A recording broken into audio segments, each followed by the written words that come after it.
दरवर्षी उन्हाळा येतो. दरवर्षी उन्हाळा येतो. उन्हाळ्यात सूर्य लाव्ह्यासारखा तापतो.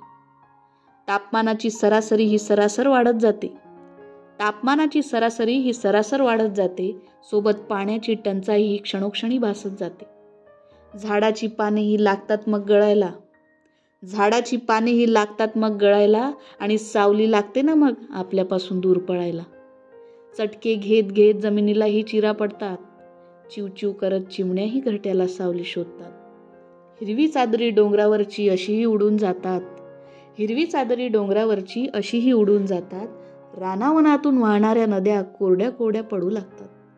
मग प्राणीसुद्धा काय करणार? मग प्राणीसुद्धा काय करणार? पाण्याच्या शोधात तेही रानाबाहेर पडू लागतात. ही स्थिती माणूस दरवर्षी पाहतो. ही स्थिती माणूस दरवर्षी पाहतो. अरे एवढंच नाही, तोही पाणी भरायला उन्हात रांगेत लागतो. मग एक दिवसाचं पाणी आठवडा वापरतो. मग एक दिवसाचं पाणी आठवडा वापरतो. गरमीत राहणार नाही म्हणून कूलर लावतो. आता तर गाडी अजून पुढे गेली. कूलरच्या जागी एसीला सुरुवात झाली.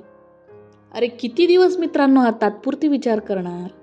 अरे किती दिवस मित्रांनो हा तात्पुरती विचार करणार? दरवर्षी 4 महिने अशी वाया घालवणार? अरे एवढे वैचारिक आपण. आयुष्यात काय होणार माहीत नसतानाही विमा काढतो. आयुष्यात काय होणार माहीत नसतानाही विमा काढतो. मग ज्यांच्यामुळे आपण जिवंत आहोत, जीवन जगतो, ज्यांच्यामुळे आपण जिवंत आहोत, जीवन जगतो, त्यांच्या पाणी वाचवा, झाडे लावा या योजनांना राबायचे कसे विसरतो?